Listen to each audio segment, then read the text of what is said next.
Hello, good evening. Hello, hope you're all well. Thanks for joining us on this April the 3rd Monday evening. Summer is happening, isn't it? It's warm. At least over here it is. I don't know what it's like where you are. Well, I did that thing of every year, as soon as it gets a bit sunny, I think, oh, it's so warm, and put on like shorts and a t-shirt and then go outside and it's actually freezing. Yeah. But feeling the warmth of the sun on the skin is a pretty special thing this time of year. The apricity. Yeah. Oh, no, that's more of a wintry thing, isn't it? Isn't it? Well, it's when it's cold and there's that slight warmth of the sun in cold weather. Okay. Your word of the day, apricity. Learning with Boo. So anyway, thanks for joining us. It's been a very exciting couple of weeks for us. We've been working very hard. It has. Doing a little bit of music here and there. Played live at the weekend, which was lovely. We'll talk about that in a minute. But before we start, I think we should just briefly acknowledge the passing of Ryuichi Sakamoto. Oh. What an amazing legend. Huge inspiration to both of us. I actually discovered YMO before I knew about Kraftwerk, and they were a big inspiration for me electronically, and I love him and his work. But you introduced me to his work on Merry Christmas, Mr. Lawrence, which is a very sort of British that I didn't know. Always loved YMO. It's really sad, and that's 2 members we've lost now, so there's only one left. Very sad time, but we did find something very nice on the internet, which I'll show you now, which is Ryuichi Sakamoto's playlist for his favourite restaurant. Now, can you talk about that? Yeah, so it's really lovely. He had this, I'll just bring up the link. He used to visit his favourite Japanese restaurant in New York, and he hated the music there. He said, why would you put this terrible music to this beautiful food? I think, what was his quote? He said, your food is as good as the beauty of Katsura Rikyu, which is, I think it's an imperial palace, but the music in your restaurant is like Trump Tower. A very diplomatically worded letter from him, and he supplied them with this playlist of music that he thought would go with the food. I don't know how diplomatic that is. That's pretty harsh. Well, he compliments the food very highly, but says that their music is crass. But we're posting that link in there, so if you want to go and have a play with it, I'll play of it. That'd be very nice. But yeah, that's very sad. But to go back to the exciting news of the month, we literally just this weekend we did a private party gig, which so unfortunately none of you guys could attend, but it was very, very fun and interesting for us because of course we were doing it with our new in-ear monitors set up, and everything sounded great in the sound check. It was an interesting venue because it was basically an octagon on the seafront in underneath the Brighton bandstand. So interesting room, 2 big PA speakers up the front. It sounded really good. And then when we went to start, things got interesting. Yeah, they did get interesting. I do want to talk about something else before we carry on with that, because we also lost we've lost a few people lately, but we also lost Seymour Stein, who was the founder of Sire Records. And if you don't know who Seymour Stein was, basically he's responsible for all the good music that's happened in the last 40 years. The Ramones, Madonna, Talking Heads. He basically signed Depeche Mode for their US releases. The Cure. K.D. Lang. We're talking, a major set of golden ears has left the building, sadly. Raise a glass to Chris Stein. There he is. So it's not Chris Stein. Sorry, not Chris Stein. Seymour Stein. Chris Stein. Yeah, excuse me. But yeah, that was another little bit of sad news there the other day. We seem to have some level issues. That's fine. Can you hear us all right? I hope so. I think we need to get right on those mics there. Anyway. So speaking of hearing right, yes. Back to the gig. Yeah, we did have some exciting issues with the gig. I often say it's like, practicing's like science and playing's like sport, and you just kind of throw yourself into it, but it was quite hilarious. Yeah, the bass station, every other note stopped working. Yeah, that was exciting. It was like, literally, are we going to be able to keep going? We just kept going. We're actually having technical issues right now. Are we? Yes. Are the mics working? Just let us know. Can you hear us? We sound good? Sounds Thanks, good. Ed. Thanks, Ed. Says it's good. Ragu says it's good. Yeah. Did you say thank you to all our new boosters? No, not yet. I was just talking about the gig first, but we could say thank you to them Yeah, we'll do that. as well. Anyway, sorry to get mixed up. Yeah, no, it was hilarious because everything's been working perfectly for 2 weeks. Yeah. And as soon as you're in front of an audience on the stage and it's all set up, ready to go, here we go. Let's really do this. Oh, every other note on the bass station stopped responding. And both of our in-ear mixes sounded completely different because we could basically hear the PA coming in through the mics. Well, it was being picked up by the mics because they were so close to us. And then the Micro Freak crapped out in a small way, and then something else happened. Yeah, one of the Akai's. So remember me telling you how great and reliable everything was. You can sort of scrub that from your, but it was great fun. It all came out all right, and we basically, were fighting. All the gremlins were out. Before the show, a cable broke and some brand new batteries didn't work. Luckily, we had spares, as you do. Always bring spares. We brought spares of everything. Yeah, it was hilarious. But yeah, we had a great night. It was fantastic. It was our. What's going on here? What is happening? You all right? Is it okay? Is this cable ruined? What's going on? This is brand new. They can hear you. You can hear us. Yeah, I heard I've gotten suddenly very loud. Anyway. Culture of Ghost says both mics sound great. I think our readout on the levels might be delay. a bit deceptive. Let me just have a look. No, it's in my. I can hear it. Oh.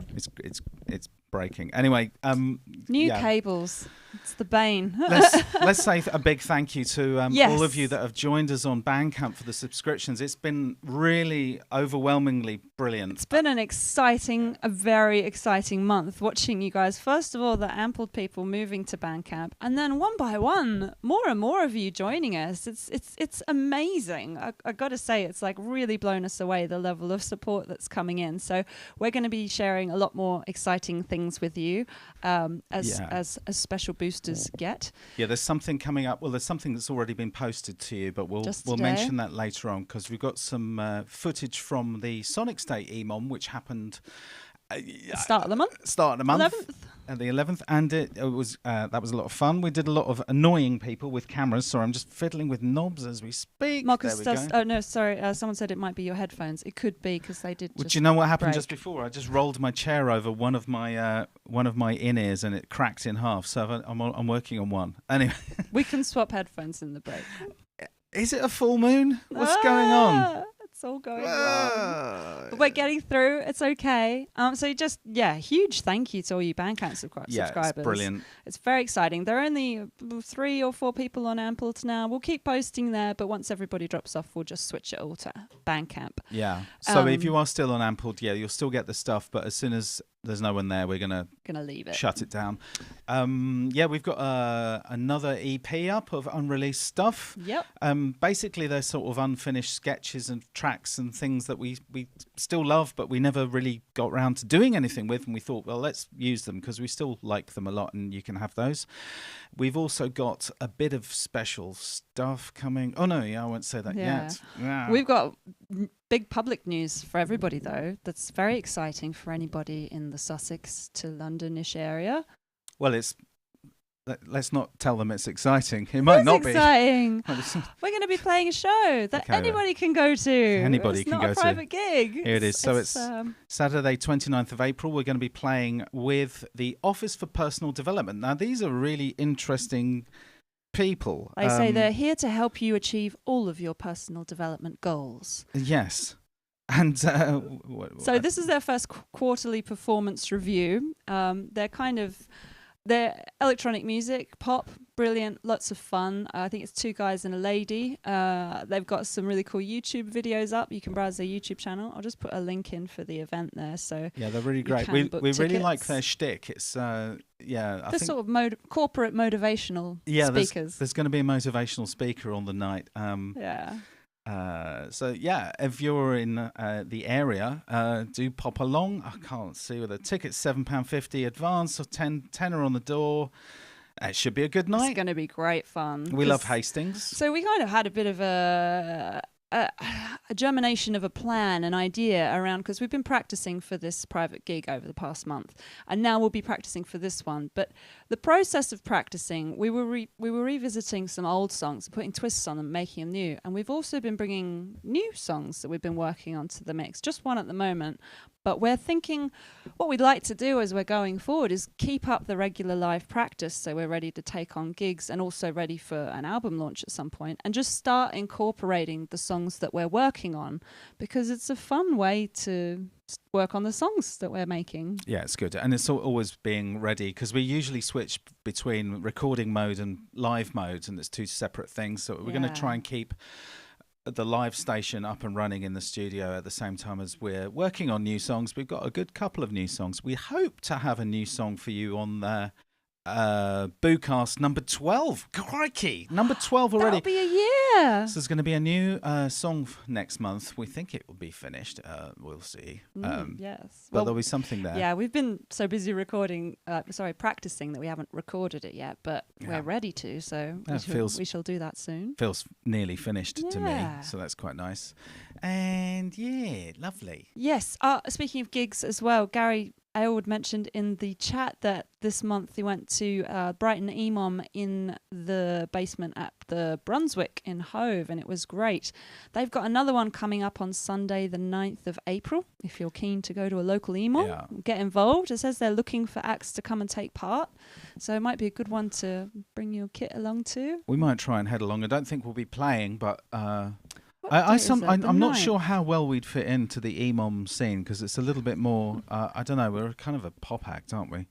We'd come along and be all sort of glittery and laser beams. We could just enjoy the ambience. The what? The ambience. All right, okay. We'll enjoy that, whatever it is. But love the Brunswick. It's a beautiful bar.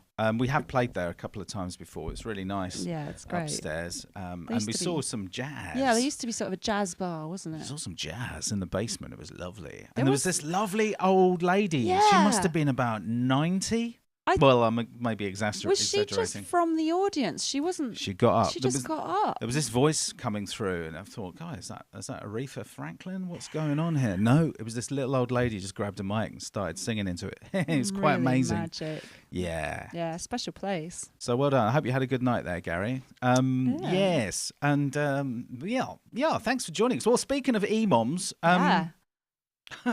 he says. Hold on a tick. So we went to the SonicState EMOM number 2 in Bath on March 11th, and it was fantastic. It was a huge lineup. They had what was it? 5 different acts or something? Yeah. The Occupier, Arcatan, Ken Peel, Bad Workman, CALC, Mir, and Maths. Yeah. So it was a lot of bang for your buck there. It certainly was. And we were wandering around with a camera annoying everybody. Didn't quite get to interview Nick and Andy from SonicState because they were just so busy. Yeah. In fact, there was one moment where I walked up to them and it was like, you could see, what's going on? Because I think Andy was interviewing Nick and I started interviewing at the same time, and Nick just went, hold on. What's happening? So we backed away and left them respectfully to their incredibly hard work. I mean, what a job they do. Huge thing that they've done. Really nice work. But it was a great night. We had a lot of fun. So, and apropos of that, we have a small sort of rig rundown with Chris Calca, or CALC, who works for Novation and Sequential, and it's quite interesting. He's got a lovely set of stuff. So I'm going to play that for you right now. Are you ready? Hello? Yes. Okay. There we go. Chris Calca, hello. Hello, Chris Blackburn, how are you?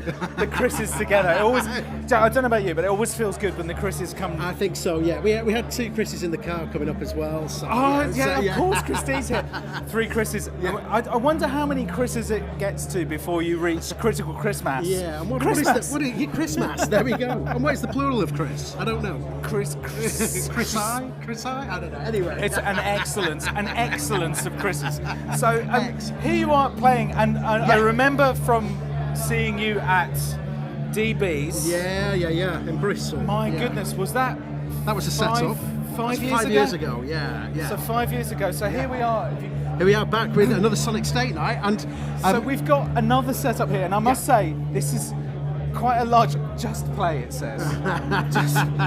just play. That's it. Give us a little shout through what you've got here. Sure. Well, this is totally different from the one that we did in Bristol. With that one, I was kind of belts and braces, and Nick told me to slim down the setup. So this is my slimmed down setup. Oh, wow.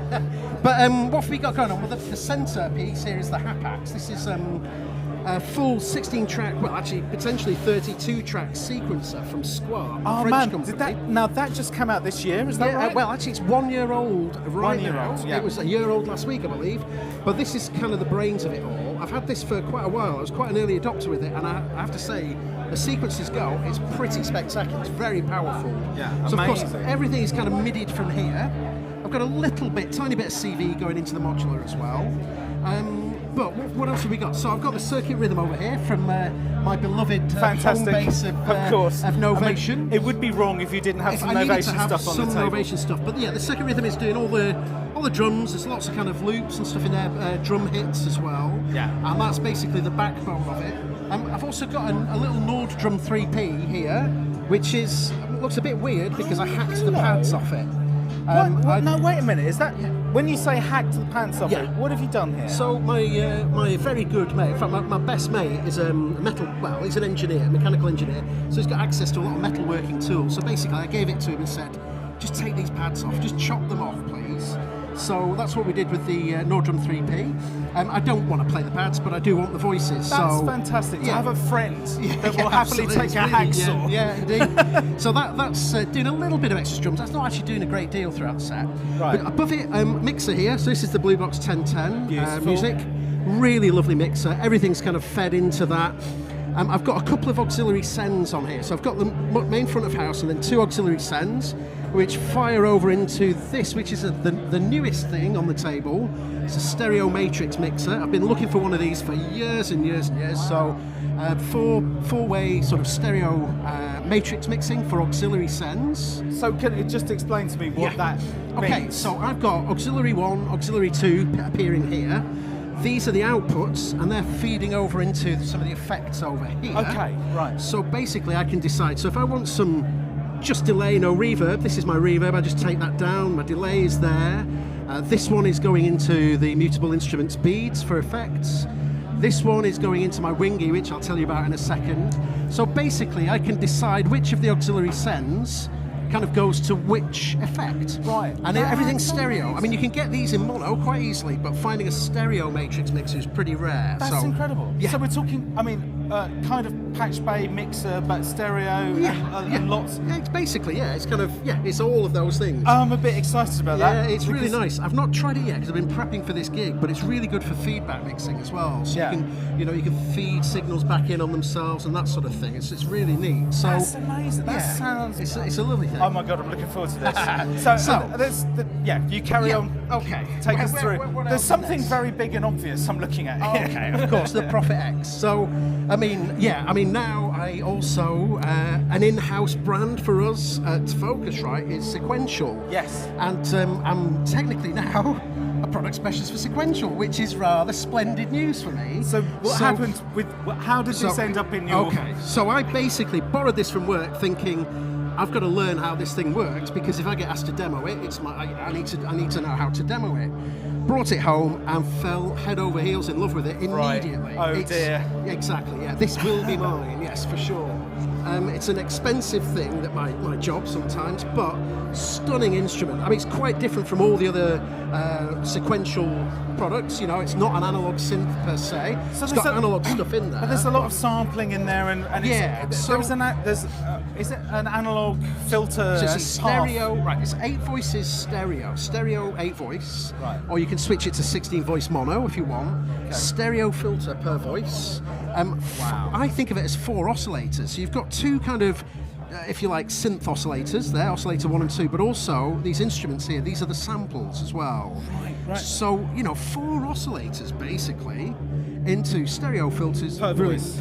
Per voice. Now the way I've got it set up here, I've got it into a thing called multi-mode, which means it becomes bitimbral, and so I'm sending from the Hapax MIDI channel 1, I think it is going to one part, MIDI channel 2 is going to another part, and so it's actually working as 2 4-voice. 2 4-voice synths. Oh my god, that's amazing. So this thing's being fed by the Hapax. Well, the MIDI's fed there, of course. Audio is then routed into the Blue Box. Are you playing at all by hand? Well, I did play into that thing a few weeks ago, so I did the playing bit there. So this is the notes. To be fair, you've got plenty to do. I'm spinning enough plates. So this is really tweaky stuff.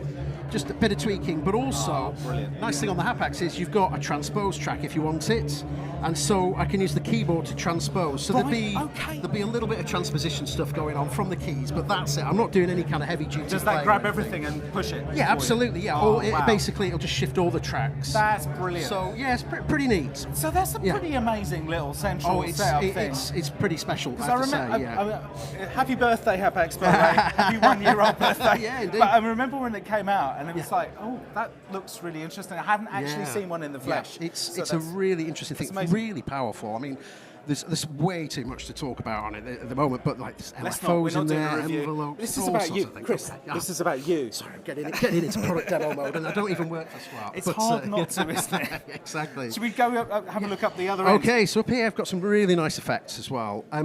Auto Boom, which is compressor, distortion. Just a great thing, and basically the circuit rhythm is fed into that. So that's basically just drum. It's a drum bus for me, really, I guess. Just to hot up the drums, bit of compression on there as well. I absolutely love that thing. It's always on my drums. Absolutely gorgeous. So there's compression and a little bit of grit and girth and balls. Absolutely. Some nice drive on there and that sort of stuff as well. The two wooden boxes next to it are actually guitar pedals made by a company called Vongon. This guy, I don't know where he's based actually, somewhere I think out in the States or Canada. But these are really, really high quality effects. I again, absolutely love them. The Ultra Shear is a reverb.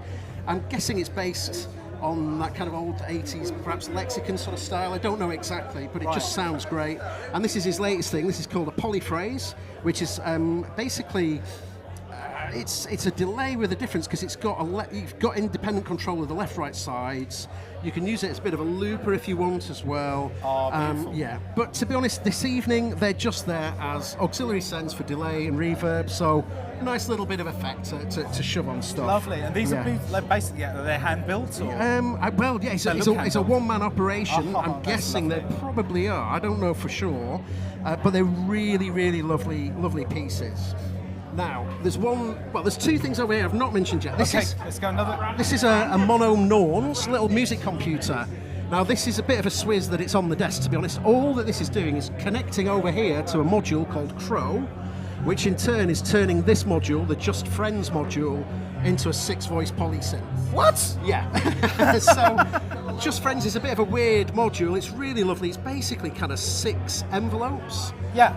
That you can loop, but of course a looping envelope can be an oscillator. Yes, of course. Therefore, it can be a 6-voice synth as well. So you've got what's this little guy called again? So this is called the Mono Norns, and this is running an app called Just Play, and that basically just says to the Just Friends, go into polysynth mode, and that's all it's doing. So I'm not actually using that for anything other than just to allow that to be as it is. Wow. Yeah, and then Just Friends is then going into Three Sisters, another Mannequins module, which is the filter. So they're just so lovely, those modules. Yeah. Not cheap and pretty difficult to come by, but they're definite keepers for sure. I love those two bits. I just love it the way. I mean, I've said this before, but whenever talking to electronic musicians, it's like, I mean, it's never the same thing twice. No. When it's always.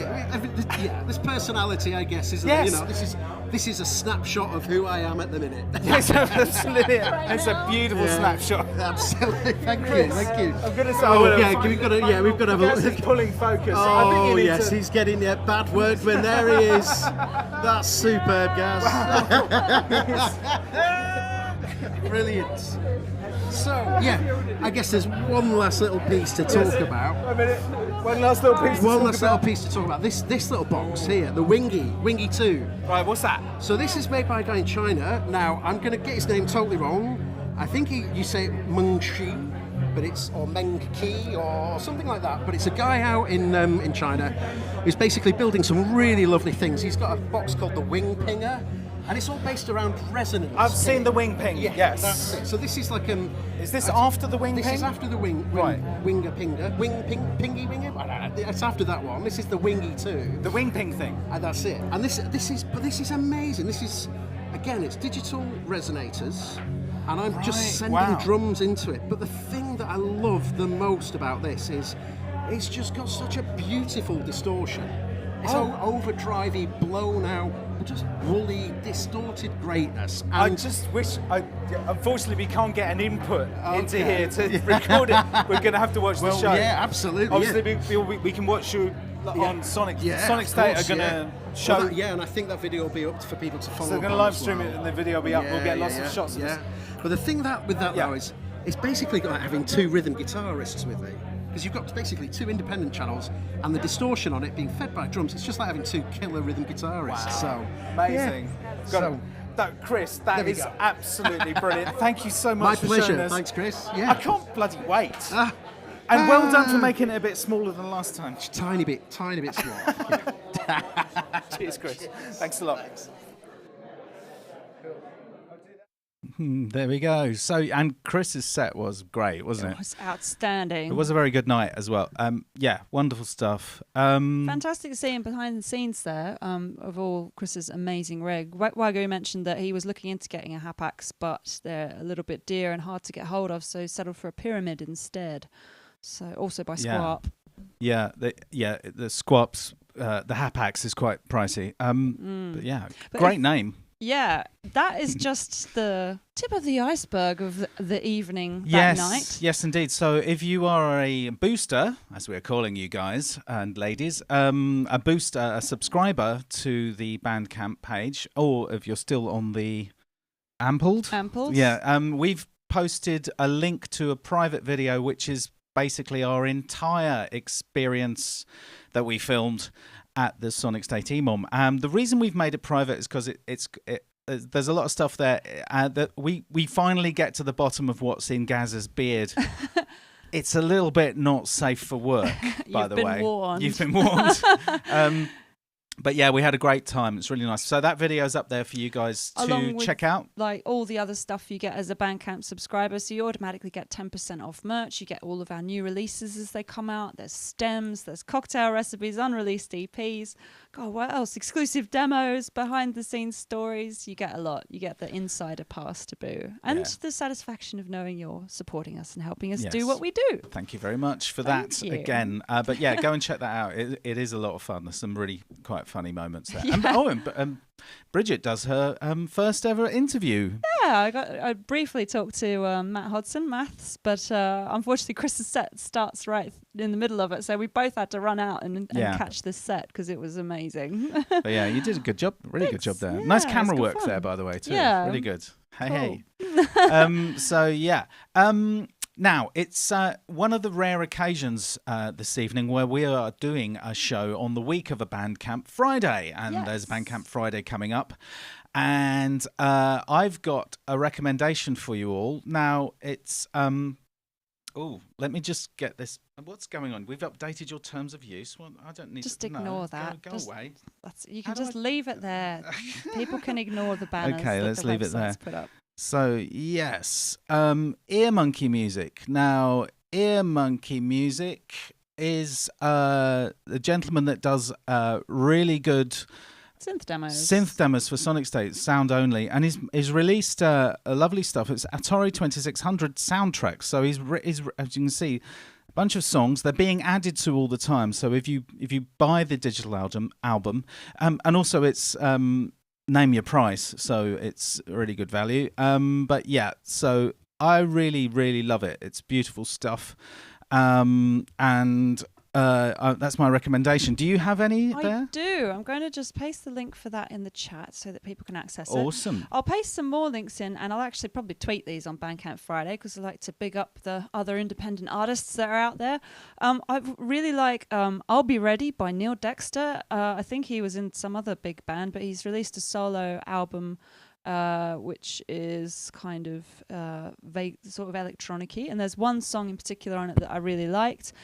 And also Geisu Akiol is really cool. She does like Turkish funk, and it's really fun. Oh yeah. She's got a really deep voice. It just sounds so sultry and awesome.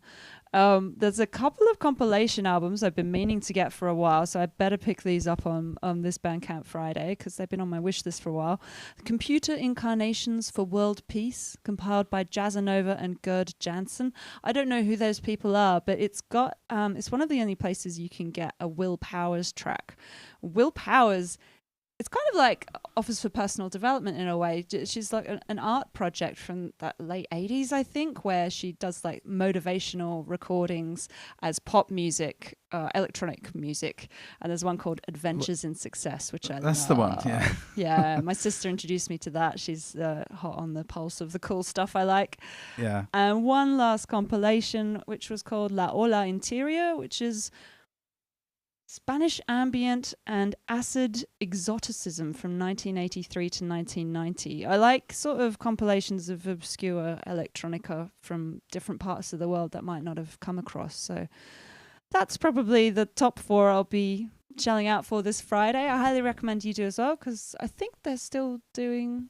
Do they do all the proceeds go to the artists? Bandcamp are forfeiting their revenue share on the first one of every month? Yeah, that's right. I think they're still doing that. Yeah, they're still doing that. So it's a great time to go out and get some stuff in your hard Fill drive, your boots. or buy some actual physical recorded material. Yeah. Do you guys have any recommendations for Bandcamp Friday? Why don't you post them in the comments? Please do. And have you got something coming out? Have you got something you want to sell? Yeah, share your stuff. We've still got one copy.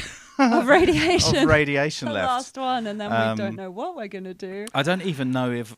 we're running low on quite a few things. I don't know... Have to make some. I'm a bit frightened. Have to make some. I don't think we're going to have any time. But hey, we'll do it. We'll do it somehow. But yeah, that copy of Radiation, that whoever gets that's the last one ever. If you are tuning into this later and you there's no time to put your suggestion in the chat, Sorry. tweet us. And we'll retweet stuff as well. Like, we want to share all the stuff that is happening. So, get involved on the socials and stuff. Edson, Cult with No Name. Yes. X into I. X into I. Thanks, Ed. Thanks, Ed. Check that out. I love it. We will check that out. Okay. Oh. Fantastic. So, you may have seen I did a review for the SonicState of the Trigon-6, and I had it for a while, and I did a little one for you guys as well. Now it's a little bit of a strange one because I didn't quite go in. Well, you'll see. I explain when we're doing it. Shall we watch that? Yeah, all right. Do you want to see it? And I've got to talk about it a little bit afterwards as well. So here we go. Yeah.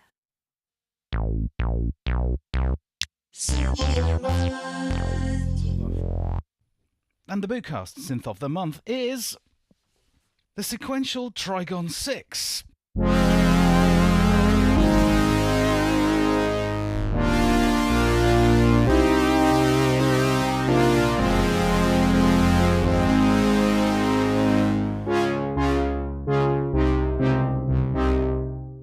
It's going to be a bit of a strange synth of the month this month because I've only got this for a very short time, and I've actually just done a review for Nick at SonicState, and I don't want to tread over everything I've done with them. So what I'm going to do is just basically do a few presets.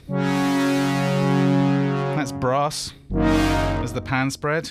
I mean, it's pretty huge sounding. Hasn't even got any effects on. Let's do those.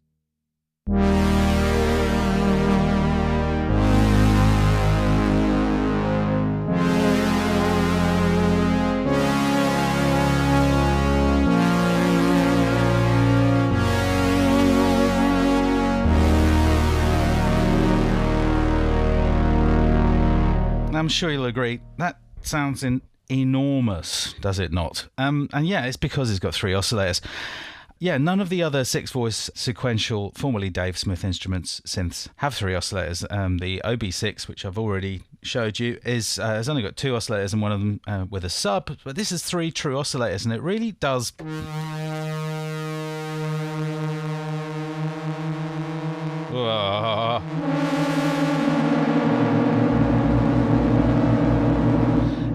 It's bloody huge. I mean, it's enormous. And I can't help but, I'm sure you can see it as well. I mean, this feels very like Mini Moogie, doesn't it? So we've got the switches and the octave switch and down to low and backwards saw and all this stuff. I mentioned this in the SonicState review, which you must go and check out because it's much more in depth than this is going to be. So what I'm going to do is go through a few sounds and hopefully then show you a sound that I've made, which utilises the fact that we've got 3 oscillators on a polysynth, which is pretty rare. So yeah, that's the brass sound. Wait, no it's not. So as you can hear, that's the first sound they want you to hear. Preset 000. Let's have a...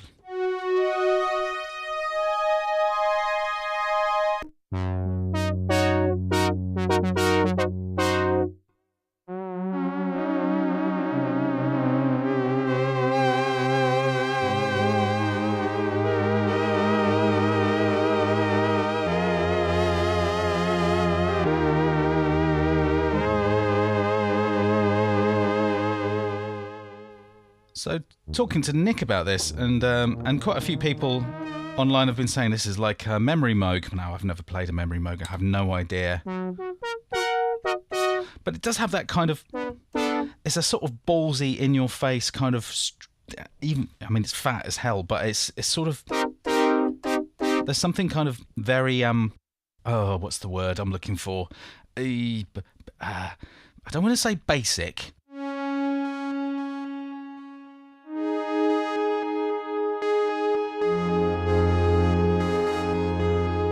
So yeah, it's got one LFO. Once again, same problem as the OB6 has, only one amount knob with all of these destinations. The polymod section, which is pretty cool. Aftertouch, which is a bit harsh.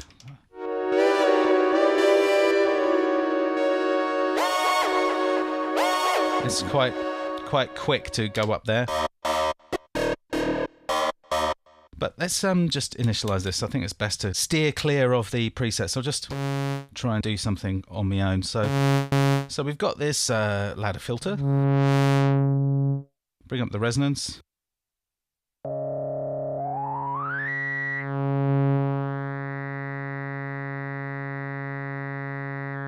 Behaves like a Moog ladder filter, sort of. Except it does have... It goes down a bit lower. And we've also got a 2-pole version, which is even more powerful. So yeah, let's go for... first sound I'm going to do. So it's pretty huge. We've got this knob here which goes between drive and feedback. And drive is adding a little bit of extra power into the... But if we go the other way to feedback, which is the old, put the output into the input and make it eat itself.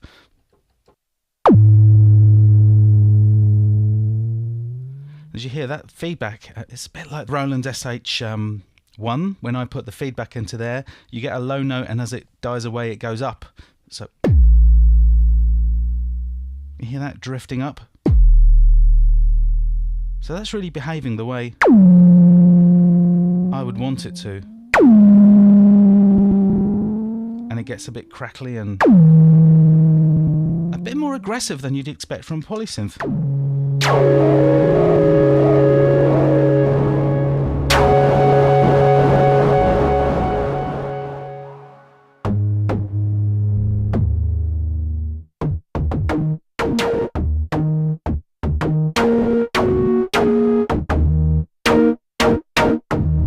Sounds a lot brighter and harsher and more aggressive and violent than the OB does. I'm sure it's possible to coax gentle stuff out of it. Let's have a go. Well, not yet. I'll take the feedback off first.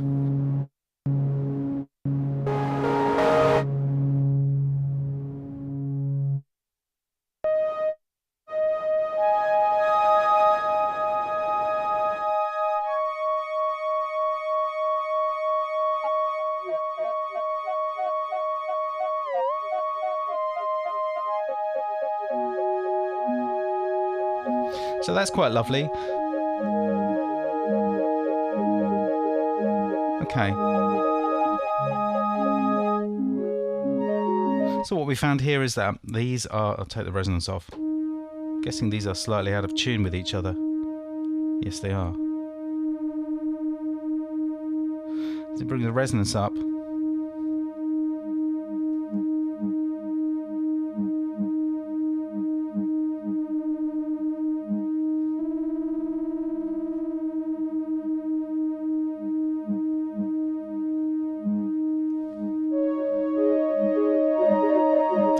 it's reacting rather beautifully. That interference between itself in the oscillators being slightly out of tune is hitting the filter and causing that little bit of...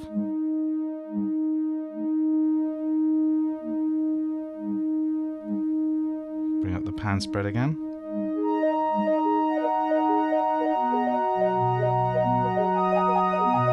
Oh, that's quite lovely, isn't it?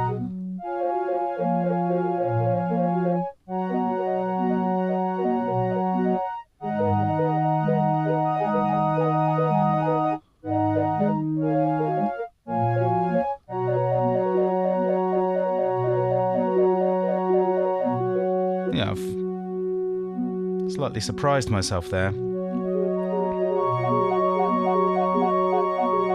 Something I noticed myself doing a lot as I've been playing with this for the last couple of days is I very rarely go to the effects and turn them on because it's already sounding enough without the effects. I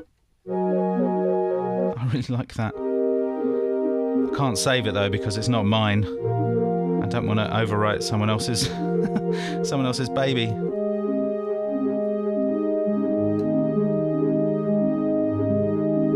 So yeah, I guess that's gentle and a little bit quirky and odd. So it's capable of being, balls out in your face, insane, loud, brassy, bam, ouch, my ears. But also it's capable of doing this kind of thing. Jolly good. So as I said, it's going to be a strange one. I'm not going to go through all of the front panel. I'm not going to give you stories about it because I don't have any. I've only had it for a day. So I'm going to try and make a sound that I made on the Sonic Talk demo. So let's try and do that. Okay, each of these oscillators has a pulse waveform and it goes through 0. They all do. So that's pretty cool. So I figured, as we've got 3 oscillators, let's try and make something that, I'll show you. So I'm going to make a bass sound down here, just with this one oscillator. Bring up a bit of resonance, just a bit. Maybe a bit of drive. Right.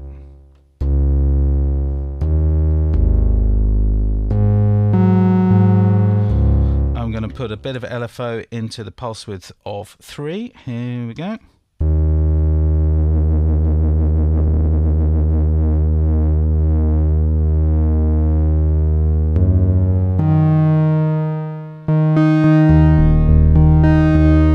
There we go. Next I'm going to take these other 2, just disconnect that for the moment, and I'm going to use the polymod section and connect the filter envelope to pulse width of 1 and 2.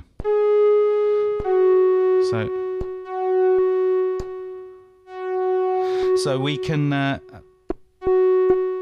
basically, now the filter envelope is controlling the pulse width of those 2 oscillators, so I can delay the onset of them, use this envelope as a sort of a slow attack for these 2.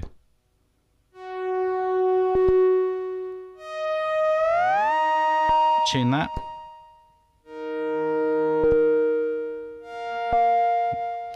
I'm going to turn the vintage knob down. Just a little side note, the vintage knob doesn't seem to affect the tuning of the oscillators in this particular model I've got here. It may change in the future. It has more of an effect on the filters and the envelopes. It sort of slightly randomizes the envelopes and the filters of the 6 cards inside. Not the tuning, so I'm not going to use that. So there we go.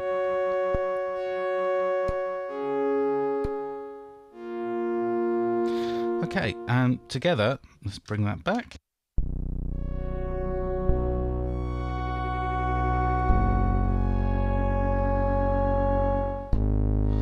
Just going to put some Bucket Brigade delay.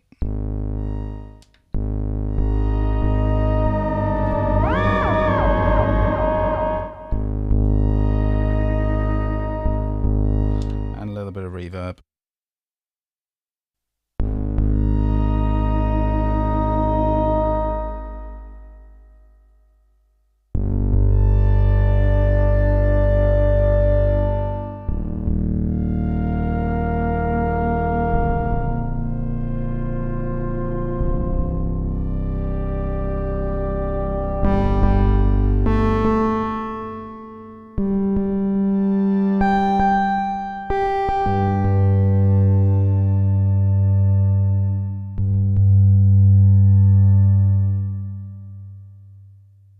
end result is this.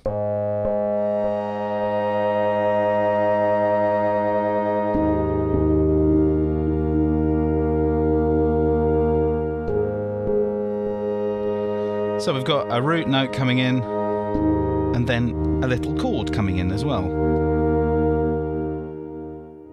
This is definitely something you couldn't do with the OB6.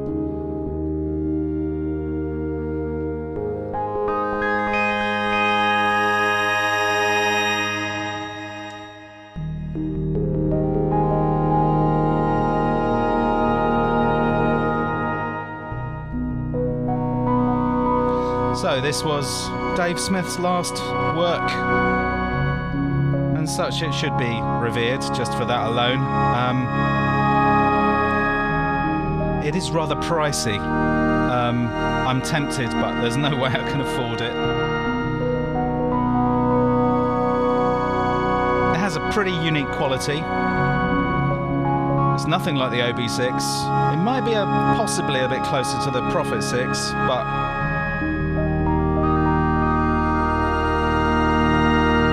a little bit more violent and unruly.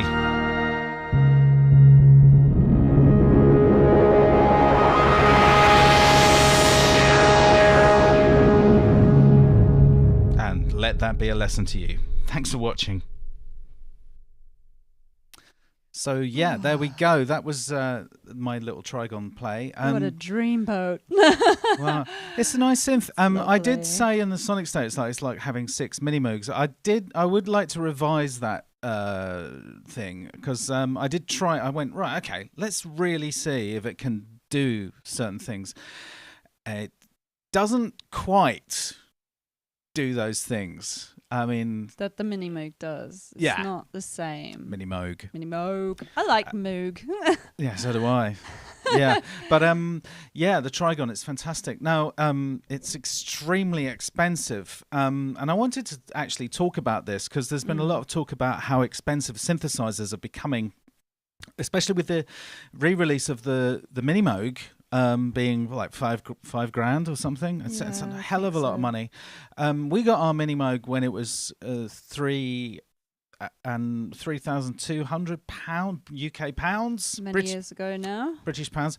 But something occurred to me. Last summer we had to redo our house insurance, and we were basically we did research, and we would have to insure it now for around 6 grand or 5.5 grand.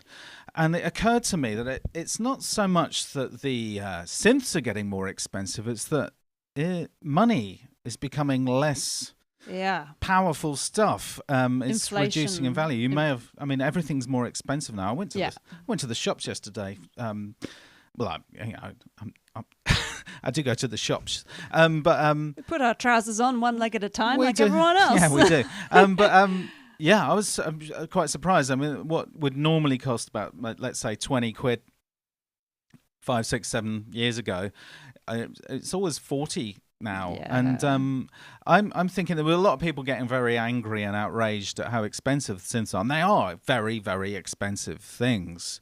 But I just wanted to throw that into the mix because well, there are a lot of contributing factors, especially with Moog as well. That Moog, they're made in the USA, you know, with US minimum wages and stuff. Well, no, it's worker-owned company. Yeah, so I assume the workers have rights and things. I assume they're paid properly as well. Whereas a company like Behringer has their own island in Taiwan, I believe, full of let's not go down that road. There are many factors, and inflation's a factor. The cost of parts are a factor. Yeah, everything. But it just occurred to me. It's just a thought. I wondered what you thought of that because. Yeah, there was a lot of talk about that. And Wagyu, thanks for saying your very kind words about my review on SonicState. I did get quite a few comments saying, why isn't it Nick? Why is Nick not here? Who's this guy? Who's this idiot? Yeah, just dismayed that and it was wasn't actually Nick. like, oh, yeah. But you know what? I'd probably feel the same way too, because we all need Nick Batt doing things, don't we? He's they basically invented this stuff, you know? Yeah. They designed the whole, you know, I think they were basically the first to do videos like that. So it's an honor to do a review for them. It really is an honor. It's really great. So thanks a lot. I'm sorry, it was a bit of a strange demo. This time around, just because I didn't want to overlap what you covered. Actually, yeah, I think I was a bit burnt as well by the time I got to the end. And yeah, but do go and if you haven't seen it, go and check out the SonicState Trigon-6. AW said most of my synths only have one LFO, so when I got the Hydra synth, I didn't know what to do with all that modulation. Oh, you'll work stuff out. Find ways. Meanwhile, Wagyu said that the Yorick Tech LFE, the low frequency expander, has Trigon-6 support now if you want extra modulation needs. And I was just on their Facebook, and you can now modulate its polymod depth, the FM, with the LFE and another 83 destinations. So it really opens things up quite a lot. If you're having difficulty finding Yorick Tech, their website's down. They've just got a Facebook page now because he's like, it's too much work for what it's worth. So go to their Facebook and just email them directly. It might well be a thing. And total disclosure now. After we did the reviews, we were contacted by Sequential, and they basically said, well, we can either post it back at massive expense, or they made us an offer we couldn't refuse. And it's joined the Boo family. It's joined the Boo family now. We do have the Trigon-6. It's over here. We're overjoyed to have it Overjoyed to have it, and I really want to stick it next to the OB6. I mean, they sound completely different. They, I think that's a great thing. They've made the Prophet 6, the OB6, and the Trigon-6. They're the same form factor, the same kind of deal going on, but they do sound different, which is great. Which is unlike some companies I could mention. Something that's brilliant about the Trigon-6 that it completely makes it. Yes, it was definitely a good purchase that we made, is we've already written a song on it. So it's one of those synths where you just sit down with it and magic happens. I don't know what it was, and instantly looking at the front panel, it just felt, really familiar and really instantly accessible and lovely. I haven't even gone close to dealing with it yet, but as I say, no, it's not a mini Moog it's not a polyphonic mini Moog, but it's something else, but it's good. Yeah. A lot of people whinging about, another 6-voice poly, we don't need that, blah blah blah, why can't you blah blah blah blah blah. They're all different. Everyone's an expert, aren't they? I love the polys. It's luxury to have polys. It really is. Yeah. I mean, we were out with the I tell you one synth that didn't break on our gig, and I've forgotten what it's called. The OP6. The OP6. There's another bloody 6 in the room. But the synthesizer of the beast. But yeah, that thing really held its end up. And it sounded fantastic, and it feels really solid. Unfortunately, it's so light. The first song, I do a sort of sweep down from the top to the bottom. We were doing Nightclub Mishap, and I did that, and I threw it off the table. It's just great. So I think I'm going to invest in some Velcro or something, because it weighs nothing, and your fingers are going to just mess it up. But the excitement of playing live. The excitement of playing live. Yeah, it was great fun. It's really good to be doing. Isn't it good? It's great. It's really so good to be out there. Like, we'd practiced so much, and we've done so many of these kind of in the studio ones for you guys. But when you're actually out there face to face with people, it is amazing. It's just so exciting getting that connection and seeing people, everybody dancing their asses off. It was totally. Great. Lasers.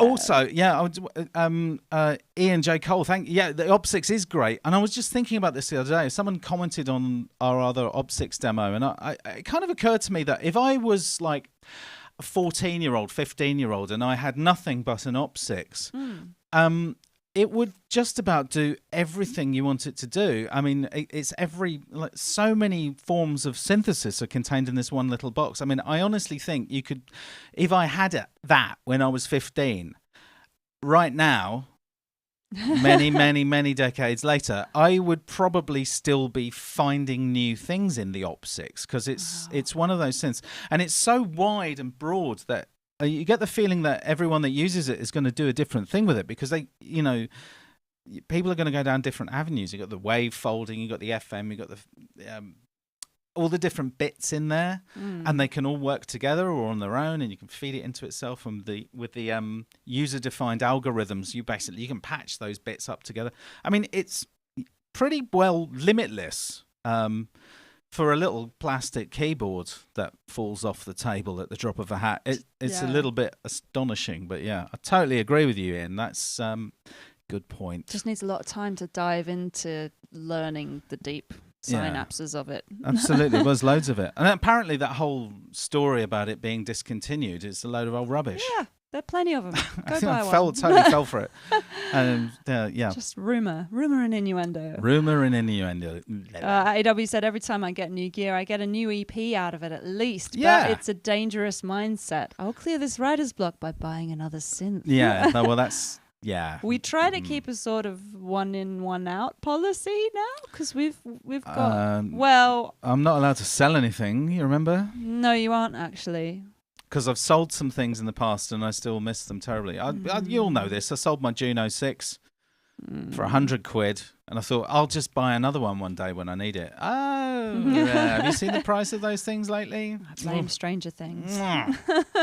I blame children. We were thinking of bringing out the Trigon for live duties, but it's just we'd need another keyboard stand, a really sturdy one. We'd need a good I'd be a little bit it. worried about it, even though we got an incredible deal on it. Special insurance.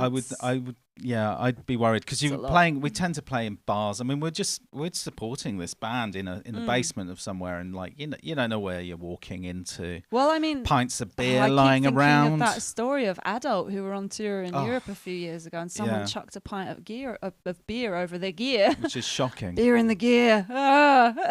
Absolutely shocking. I think they threw it over.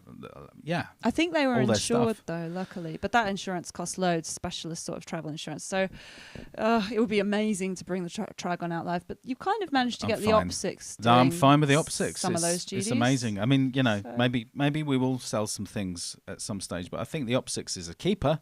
Yeah, I loved it. It was had it in a backpack. Come try to put the Trigon in a backpack, you'll get a spinal injury. It's all wood. It's all bits of wood all over it. Yeah, weighs a ton. Yeah. Anyway, But yeah, that Yorick thing's very, very interesting. I can't see a price anywhere. Yeah, does anybody know how much they are, the LFE? We'll have to email him and ask, I suppose. Whoa, someone in the chat knows. AW, my friend had a chance to buy a Juno and a Jupiter 8 when he set up his studio back when analog synths were not sought after. I think it was a couple of $100 each. Oh, lucky sod. Excuse me, I didn't mean to swear. That's not really a swear word, though, but that's incredible. Called Kronos? Yeah, fantastic. You lost it, called Kronos. Too many turntables on the ground. Too many tumbles on the ground. Tumbles, sorry. My eyesight is really bad. Oh, yeah, we had a bit of a moment, terrible. Actually. We were waiting out the door with our gear, ready for the cab to take it away, and one of the revelers left and wasn't looking where he was going and tripped right over the gear. And fell through a barrier. And cracked his knees in an unpleasant way, but he was so drunk, I don't think he noticed. He didn't really mind. He probably felt it the next day. I did pick the OP6 up today and turn it upside down and it was rattling. And I thought, oh dear, what's in there? But it seems to be working. But I might open it up and check it's not a nail that's got loose or a screw. Or something that's going to interfere with the circuitry. Yeah. But yeah. Anyway, exciting stuff. But yeah, any more questions from anyone? I did have a question from Peter Mason, actually, from a little while ago. Is there anything that you used to do when making music that you no longer do? Like a lessons learned kind of thing? Yeah. And I thought, for me, with recording vocals, you kind of go through an arc with every time you go vocal recording, and I would just stop recording after you've hit that peak, because there's kind of no point pushing. Like you hear the stories of like Judy Garland doing Somewhere Over the Rainbow. It took like 68 takes or something phenomenal, and she was in tears. I do think once you've reached that peak and it starts going down, leave it and come back to it. Don't chuck your energy down a well. There isn't enough amphetamine in the world to recreate that recording session. My God. Dreadful stuff. Yeah, the thing I don't do anymore, which I used to do a lot, is a program in the MC202 for sequences. Back in the 90s, it was my sequencer. I used to use an old Roland 626. as a sequencer as well, which was easier to program. I just set the MIDI notes on it and just set it doing that. But the 202 is like, wow. And there's another thing with an interesting upgrade. I can't remember the name of the company. It's got a really cool display. I'm not sure if it improves the sequencing abilities of it. It probably does. I can't remember who those guys are, but yeah, that's something I don't do anymore. Flight cases, yes. Yes, well done. A worthy investment. They're very expensive, but when the synth's expensive, worth it. It's true. Yeah, I'm a big fan of bubble wrap. We've used yoga mats. We've cut up yoga mats. Yoga mats. We had this weird plastic material we got from the fabric shop for cheap. Yeah, I glued it all together. We had big waterproof, rubbery, clear plastic things. Sorts. Happy days. All inside a big Samsonite wheelie suitcase. That was our kind of mobile. We would just take that on the train wherever we were going. But now we've got these heavy keyboard stands. So this Hastings gig is going to be our first sort of drive to. Yeah, that's exciting. So, I'm just going to say that Technomatic. Thank you. Yes, I have seen the Tubutech 202 upgrade. Is that it? And it does look awesome, but I don't really know that much about it. Have you seen it in person? Does it improve the old ways of programming that beastie? Maybe it does, maybe it doesn't. But it does look good. It would mean sending it off. And if I'm holding a soldering iron, I mean, run for cover. Nothing's safe. So if I have to do anything myself, swan flight cases. Oh, I can hear Nixie. She's just started yowling. That must mean it's the end of the show. Should we get the cat in? Should we get her to say goodbye? Yeah.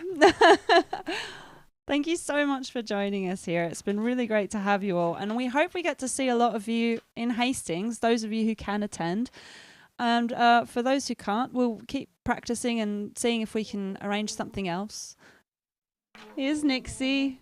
Have a little meow. Are you going to meow here? She's shy now. She won't meow now because she's been seen to. She's been cuddled. Yeah, she does. She's on camera. She ain't going to say nothing. How you Good doing, Nix? girl. You all right? Having a nice day? Good girl. It's dinner time. Yeah. Happy girl. Anyway, we've got a tune for you. It's an old one. Yeah. But we put it in our live show. We'll probably put it in our Hastings ones. We have to actually trim the set a little bit for the Hastings ones, so we're not sure what we'll cut yet. Yeah, we're not big fans of being that band that stays on for 20 minutes longer than they should. Yeah. Yeah. Got to make space for the motivational speaker in between. Yeah, we're not going to be those guys. So yeah, that's the end, baby. I don't understand that. Yeah, I'm gonna go and read your comments now. Yes, we'll catch up. Thank you very much. Do post any as recommendations. Bandcamp Friday, really good day for buying stuff and supporting the artists that you love. And thanks for being here. Thanks for being here. Thanks for joining us. Thank you so much. Thanks to all of you boosters out there. Go and check out that long form video of the EMOM. Actually, Simon Technomatic is you're in there Guest as well. Appearance. But yeah, don't open it at work because there is reference to body fluids. It's all Gaz's fault. Yep. But we have a lovely long chat with Gaz about performing live and stuff. So yeah, go and check that out if you're a subscriber. And for now, here's a song. Oh yeah, buy a ticket, come see us in Hastings if you can as well, if you're in the area. All right. Cheerio. Yeah. Bye.